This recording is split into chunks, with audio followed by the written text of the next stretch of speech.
መጽሐፈ ተክሊል لمن يقبع انتينا ندناقلن طرح ايو كاوز وصا يفقدن ندناقل كنول كلنا ግን ወይ ዲያቆናት ከምውን ደቀ አንስትዮ ደናግል ወይ ደሞ ምእመናን ኮይኖም ደናግል ንዝኾኑ ጥራሕ ማለት እዩ ንዚያቶም መጽሐፈ ተክሊል ይድገም ካው ስርዓተ ቅዳሴ ይበጽሐሎም ካው ችዳን ይበጽሐሎም ካው ቀጽለሎ ናይ ቤተ ክርስቲያናት ንዋየ ቅድሳት አክሊል ተክሊል ግምጃ ይግበረሎም ትክክለኛ ናይ ቤተ ክርስቲያን ማለት እዩ ትናደገውን አብዚ ሰዓት ዘየድልን ምክንያቱ ዝናደገ ሁሉ ይለውሳ ስለዚህ ትክክለኛ እንደናገር ተቆይ ናይ ቤተ ክርስቲያን ንዋየ ቅድሳት ይግበረሎም ካውዝ ወጻይ አይፍቀድም በኻላይ ደረጃ ለቃል ክዳን ለአስሩ ወይ ለምርዓው ደሞ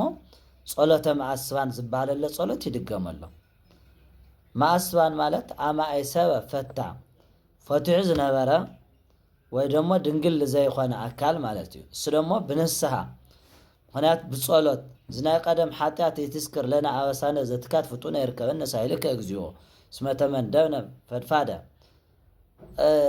ናይት ቀደም ኃጢአትና አይትሕሰበና አይትዘክረና ዝብል ስብከት ይስበከሎም ጸሎተ ማዕስባን ምስተደገመ ድሕሪ ግን ግምጃ ግን ዝናይ ደገ ለካሬ ወዘለው ንመርዓ ተባይል ተሰርሐ ክገብሩ ይኽእሉ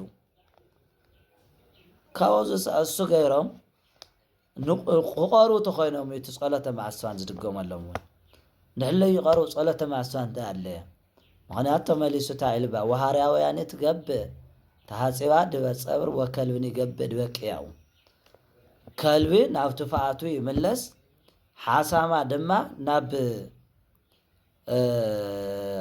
ተሐጽባ ስላብ ጭቃታ አቲ ከምዝወለ ቅዱስ ጴጥሮስ ከምዩ ቃል ክዳንታ አሲርካ እንደገና ጸሎተ ማዕስባን ተደጊሙ ግምጃ ገርካት ብደገለሎ ግምጃ እዚ ገርካ ንሕለይ ቆረብኻስ ታሞ እዩ ታይፋይዱ ቃል ክዳን ሙታብታ እዩ ከይጠልመኪ አነ ሓመመ ሰነፈ ደኸወ መኸነ ኢለ ከይጠልማ ችዳነ እግዚአብሔር ይብጽሐኒ ኢሉ ቃል ክዳን ያተለት ሰባይ ሳደሞ አነ ሓመመ ሰነፈ ደኸወ መኸነ ኢለ ከይጠልሞ ችዳነ እግዚአብሔር ይብጽሐኒ ኢላ ኣብ ቅድሚ እግዚአብሔር ተወጽሐላ ኣብዚ ሰዓት ስለየቆሩ ምክንያት እዩ ክንፋለይ ንኽእልና ትቃል ችዳን ሞ ለምንታይ ንምሕል ኣብ ቅድሚ እግዚአብሔር ስለዚህ ኣብ ዘለናሉ ሰዓት ዘመነ ትንሳኤ እኳ ተኾነ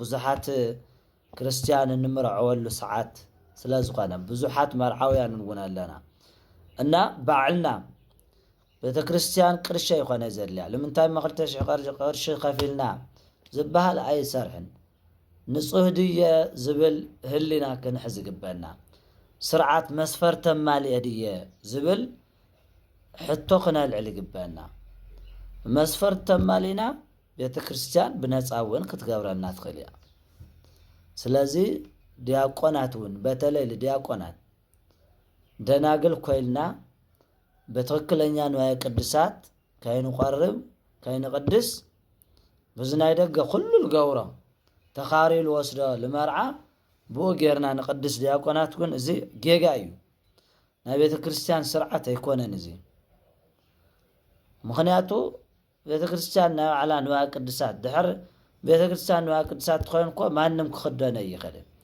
ዲያቆን የላበልካ ማንም ብዝኽደኖ ክዳን ናይ መርዓ ከተኸዲንካ ምቅዳስ ጌጋ እዩ ቤተ ክርስቲያን እዚ ክትፈልጦ ይግባእ እዚ ስርዓት ክትትሕዞ ይግባእ ስለዚ አክልል ናይ ደገ አክልል ለድዩ እንደ አክልል ተኮይንኮ ካብ ቤተ ክርስቲያን ኮይ ይወፅን ኣብ እንዳ ዕዳጋ ኮይ ልካረ ዘሎ ማንም ናይ ክዳን ልብስ ስለለዎ ነገደ ኮይ ይሕዝዎ ዘሎ ስለዚ ዲያቆን ተኮይኑ በትክክለኛ ብናይ ቤተ ክርስቲያን ግምጃ አክልል ክቆርብ ክቅድስ ከቁርብ ኣለዎ ታሰወይቱም ከሙ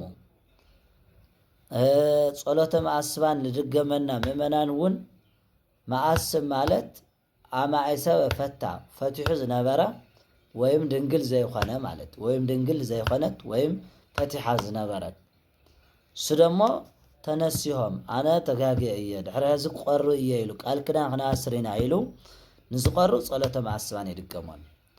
ድሕሪ ግን ልግበር ግምጃ ግን ካንዋየ ቅዱሳት ክፍቀድ የብሉ ኣይፍቀድ እውን ኣብ ደገ ለሎ ልካረ ግን ገይሮም ጸሎተ መዓስባን ተደጊምዎም ናይ መርዓ ክዳን ተኸዲኖም ክፍጸመሎም ኣለዎ። ድሕሪ ግን ክቐርቡ ኣለዎም እዩ ኣብዚ ሰዓት ለይትቐርቡ ተኾይንካ ግን ጸሎተ መዓስባን ዝባዕሉ ኣየድልን። ምክንያቱ እትዝክር ለና ኣበሳነ ዘትካትት ናይ ቀደም ነበረ ሓጢኣት ኣይትሕሰበልና ኣይትዘክረና እሞ ትመሊስና ኢና እንግዲህ ብናይካ ስጉእ እንዶምን ኢና ንእሰር ለለና እኮ እዩ መልእኽቱ።